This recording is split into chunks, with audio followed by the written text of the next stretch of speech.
मंदोदरी बहुत व्याकुल थी, बार बार रावण के चरणों को पकड़ रही थी, महाराज अब तो मान जाओ। भाई गया, पुत्र गया, और लोग गया, अब तो बचे लोगों को सीता सीत निशा सम आई। मंदोदरी के मुख से निकल गया कि मानो सीता इस लंका में रात्रि रूप में आई, अंधकार छा रहा, विदा कर दो, समझौता कर लो। रावण ने अपने तलवार को चमकाया। रावण के तलवार का नाम था चंद्रहास।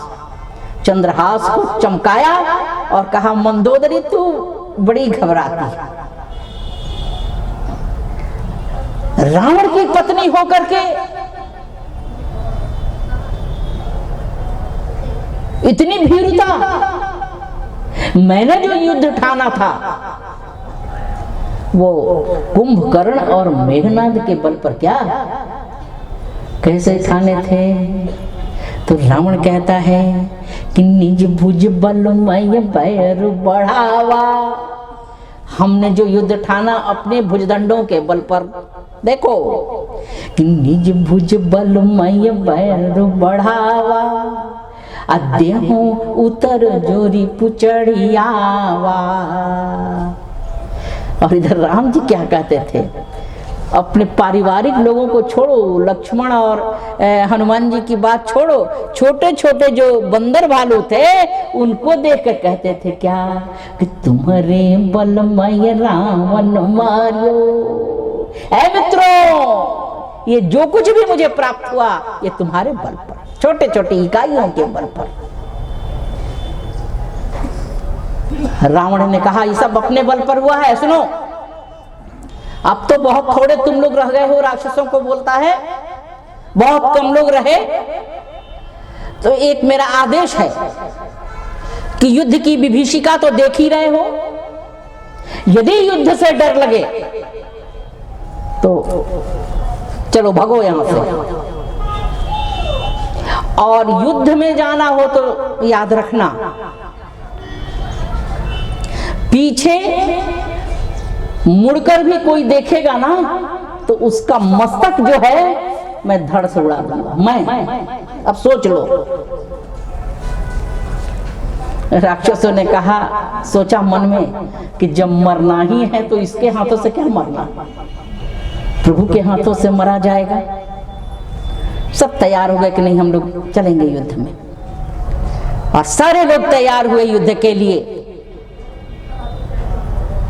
और रावण की तो बात ही मत पूछो, बात तो सज धज कर रथारूढ़ हो रहा है और 10 मस्तक पर मुकुट चढ़ाया। अब मुकुट चढ़ा करके रथ पर बैठ करके जो बचे खुचे सैनिक थे सबको लेकर के गाजे बाजे के साथ रणांगन में उतरा। और उधर हमारे प्रभु श्री राम ने भी बड़ी तैयारी की थी जी। क्या गोस्वामी तुलसीदास जी की लेखनी है, युद्ध लीला में भी क्या श्रृंगार का वर्णन है।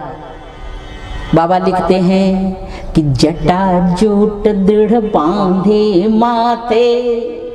आज प्रभु श्री राम बड़ी कस करके जटाओं को बांध रहे हैं कि जटा जूट दृढ़ बांधे माथे, असोहई सुमन बीच बीच गाथे। प्रभु श्री राम जटाओं को कसकर बांध रहे हैं, मानो राक्षसेंद्र को ये चुनौती दे रहे हैं, राक्षसेंद्र तुमने जटाधारियों का बड़ा खून बहाया है और सारे जटाधारियों के खून का बदला लेने के लिए यह एक जटाधारी आज खड़ा हुआ है, तैयार हो जाना। तो इस प्रकार जटा जोट दृढ़ बांधे माथे, असोहई सुमन बीच बीच गाथे। इधर प्रभु श्री राम, लेकिन ये भाई इधर प्रभु श्री राम धनुष बाण, आप कल्पना कीजिए उस दृश्य का कि प्रभु श्री राम धनुष बाण लेकर खड़े हैं धरती पर, और उधर रथारूढ़ रावण, एक तो इतना ही लंबा चौड़ा स्वयं था और उस पर रथ पर बैठा, और 10 मुकुटों मस्तक पर मुकुट को चढ़ाकर सज धज करके राजसी वेश में, और इधर प्रभु श्री राम वनवासी वेश में धनुष बाण लेकर के नीचे खड़े। इस दृश्य को देख करके विभीषण को मोह हो गया। जैसे कुरुक्षेत्र के मैदान में अर्जुन को मोह हुआ था ना, तो मोह वाला प्राणी क्या कह जाएगा कोई ठिकाना नहीं है। आज विभीषण को मोह हो गया श्री राम को देखकर। आगे भी मैं चर्चा आपको सुनाऊंगी। प्रभु श्री राम की लीला ही ऐसी, ठाकुर जी की ऐसी लीला है कि सभी लीलाओं में किसी न किसी को मोह हुआ। बाल लीला में काकभूषुंडी जी को मोह हो गया, विवाह लीला में सृष्टिकर्ता ब्रह्मा मोहित हो गए। निज करनी कतहु नहीं देखी जनकपुर को देखकर। वन लीला में स्वयं सती जी मोहित हो गई। रण लीला में गरुड़ जी मोहित हो गए। गरुड़ जी को मोह कब हुआ कि ब्याल पास बस भय खरारी। एक बार युद्ध करते करते प्रभु श्री राम जो है बंध गए बंधन में। ब्याल पास बस भय खरारी, कैसे क्या किया जाए? तो गरुड़ जी का आवाहन हुआ उस सर्पों के बंधन को काटने के लिए। काट तो दिए, लेकिन गरुड़ जी को मोह हो गया। हाय राम, ये कैसे भगवान है जी, कैसे परमात्मा है कि स्वयं बंधन में बंध गए और बंधन को मुझे छुड़ाना पड़ा। गरुड़ जी को मोह हो गया। और आगे चलकर तो मैं क्या बताऊं, भगवान श्री जब राम राजा बने हैं, जब राज्य लीला होने लगी, तो संपूर्ण रघुवंश के कुलगुरु वशिष्ठ जी को मोह हो गया। ऐसे प्रभु श्री राम की लीला है। तो आज विभीषण जी को मोह हो गया, और मोह होने के कारण ही थोड़े समय पहले जो विभीषण कहा करते थे क्या श्री राम के विषय में, और आज क्या कह रहे हैं कि रावण रथी बिरथ रघुबीरा, देख विभीषण भयउ अधीरा। अधीर हो गए, कांपने लगे। ये मोह का चिन्ह है। जैसे अर्जुन को बुखार लग गया था, होठ कांपने लगे थे, पसीना आने लगा था, गांडीव को फेंक दिए, युद्ध नहीं करूंगा, भिक्षाटन करके भरण पोषण करूंगा, मोह जनित प्राणी क्या कह देगा कोई ठिकाना नहीं है। ऐसे ही आज विभीषण को मोह हो गया। जो कहा करते थे कि तात राम नहीं नर भूपाला, अब भुवनेश्वर कालहु कर काला। कालों के काल भुवनेश्वर श्री राम है। लेकिन आज श्री राम को देखकर लगने लगा कि रावण रथी बिरथ रघुबीरा, अब देख विभीषण भयउ अधीरा। अरे नाथ नरत नहीं तन पद त्राना, अके विधि जितब वीर बलवाना। राम जी का कांप क्यों रहे हो विभीषण?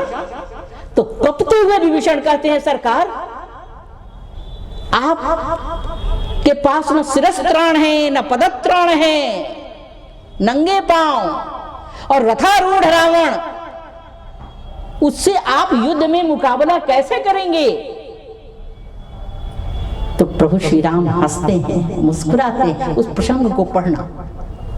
मैं राष्ट्रपिता महात्मा गांधी की जीवनी पढ़ रही थी, तो उसमें था कि नित्य के प्रार्थना में यह गीता पाठ रखा जाता था, और यह जो है यह प्रसंग जिसको राम गीता कहा जाता है, धर्म रथ इस प्रसंग को कहा जाता है।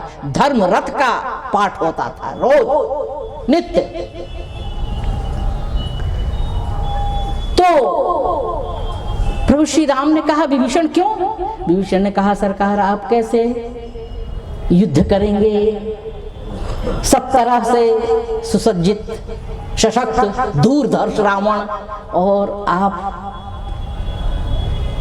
सरलता के प्रतिमूर्ति। तो प्रभु श्री राम मुस्कुराते हैं और कहते हैं, रावण अरे तुझे दिख नहीं रहा है क्या?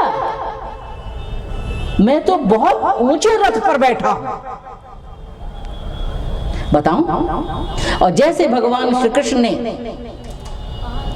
अर्जुन को दिव्य चक्षु दिया, विराट रूप को दिखलाया, वैसे ही प्रभु श्री राम विभीषण को दिव्य चक्षु देते हैं और दिव्य चक्षु से कहते हैं, देखो मैं भी नीचे जमीन पर खड़ा नहीं हूं, मैं भी रथारूढ़ हूं, मैं भी रथ पर बैठा हूं। ये रथ कौन था? सौरज धीरज तेहि रथ चाका। जाकर पढ़िएगा धर्मरथ, रोज इसको पढ़ना चाहिए। पहले तो समझने में थोड़ी कठिनाई हो सकती है, तो अर्थ वाले रामायण मानस से पढ़ना। नीचे जो अर्थ है, अर्थ पढ़ करके तब मानस में लगाना। ये धर्म रथ है, ये जीवन के लिए रथ है। क्या?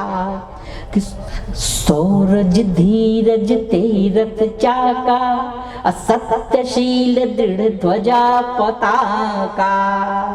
प्रभु श्री राम का जो रथ धर्म रथ है, उस धर्म रथ के जो चक्के हैं, एक का नाम सत्य है और एक का नाम धैर्य है महानुभाव। और सत्यशील दृढ़ ध्वजा पताका, और चक्के का एक नाम शौर्य और एक नाम धैर्य। उस तरफ व्याख्या की ओर हम लोग नहीं जा सके, पर एक बिंदु दे देती हूं, मौका मिले तो सोचना, विचारना, चिंतन करना। भगवान श्री राम का जो ये धर्म रथ है, हमेशा अडिग रहा। बस एक ही बार इस रथ में कंपन हुआ, जब अयोध्या से प्रेम मूर्ति श्री भरत का रथ आया। जब भरत का रथ आया और श्री राम के रथ के सामने जब खड़ा हुआ, तो प्रभु श्री राम का ये जो धर्म रथ, हमेशा इस पर बैठे रहते थे सरकार, पूरा धर्म रथ ही कंपन करने लगा। पूरा धर्म रथ कंपन करने लगा। आप कहेंगे कैसे? अब एक एक की व्याख्या का तो समय नहीं है, लेकिन देखो, सबसे पहले चक्र डगमगाया। राम जी के रथ का चक्का क्या है? सौरज धीरज तेहि रथ चाका। शौर्य और धैर्य। तो श्री भरत का जैसे रथ सामने खड़ा हुआ, श्री भरत सामने खड़े हुए, प्रभु श्री राम के धर्म रथ का दोनों चक्र जो है वो कांपने लगा। शौर्य भी कपा और धैर्य भी कपा। ये कैसे कपा? तो उठी राम सुन प्रेम अधीरा, धैर्य डोलने लगा। अब कहूं पट कहूं निशंग धनु तीरा, धनुष बाण जो है वो नीचे गिर पड़ा, शौर्य कांपने लगा। अरे सत्यशील दृढ़ ध्वजा पताका, सत्य की जो ध्वजा है, पताका, वो भी कांपने लगी। भरत के लिए खड़े हो गए। मन प्रसन्न करि सकुच तजी, कहु करो सोई आज जो कहोगे हम करने के लिए तैयार है। और शील निधि कहे जाते थे, लेकिन आज प्रभु श्री राम के मुख से निकल गया क्या? हे भरत, मन में भी उरयानत तुम पर कुटिलाई, जाई लोक पर लोक नसाई। ऐसा आवेश। लेकिन इसके अलावा प्रभु श्री राम का यह धर्मरथ निरंतर अडिग रहा, जिस पर आज प्रभु श्री राम विराजमान होकर के युद्ध क्षेत्र में उतरे हुए हैं। एक व्यक्ति ने कह दिया, अब ये दिव्य चक्षु तो केवल विभीषण को मिला था, धर्मरथ का अवलोकन तो केवल विभीषण कर रहे थे, और लोग तो कर नहीं रहे थे। और लोगों को तो दिखाई पड़ता था कि राम जी नीचे जमीन पर खड़े हैं। तो एक बड़े भावुक सज्जन थे, उन्होंने आकर आपस में वार्ता की कि भाई क्यों नीचे खड़े हैं सरकार, रावण का रथ तो है ही, पर महाराज दशरथ के मित्र इंद्र हैं, उन्हीं से रथ मांग लिया जाता। प्रभु श्री राम मौन रहे, चुप रहे। एक ने आकर कहा भी, प्रयास किया जाए। अब प्रयास क्या करना है, इशारा मात्र से इंद्र का रथ आ जाएगा। पर प्रभु श्री राम नहीं मानते। इस बिंदु पर विचार किया जाए, किससे मांगना चाहिए और किससे नहीं मांगना चाहिए। ऐसी बात नहीं कि प्रभु श्री राम किसी से मांगते नहीं, मांगते हैं, लेकिन सबसे नहीं मांगा था। किससे मांगा था कि मांगी नाव, मांगी नावन केवटियाना। ऐसे से मांगा कि वो देने पर तैयार नहीं है, लेकिन प्रभु ने मांगा। और ये इंद्र केवल मुख से निकलना था कि रथ आकर सामने खड़ा हो जाता, पर प्रभु नहीं मांग रहे। प्रभु भक्तों के सामने ममता बनते, प्रभु अहंकारियों के सामने नहीं, ईर्ष्यालुओं के सामने नहीं। और मैं तो एक बात कहा करती हूँ, मुझे क्षमा किया जाएगा, कहने की धृष्टता करती हूँ, मुझे इंद्र अच्छे नहीं लगते। देवता तो हैं, देवताओं सभी देवताओं के वो सुरेंद्र हैं, राजा हैं, पर निरंतर देखिए ये ईर्ष्या में झुलसते रहते हैं। इंद्र जो हैं वो इसलिए मुझे अच्छे नहीं लगते। हमारे प्रभु ने भी, लोगों ने लाख कहा, लेकिन हमारे प्रभु ने कहा नहीं चाहिए, मांगना होगा तो मैं मांग लूंगा दूसरे से। तो इस प्रकार प्रभु श्री राम धनुष प्राण लेकर के नीचे युद्ध की मुद्रा में, और रथारूढ़ रावण उधर जो है वो भी युद्ध के मुद्रा में, युद्ध क्षेत्र में। और इसी भूमिका में मैं वाणी को विराम दे रही हूँ।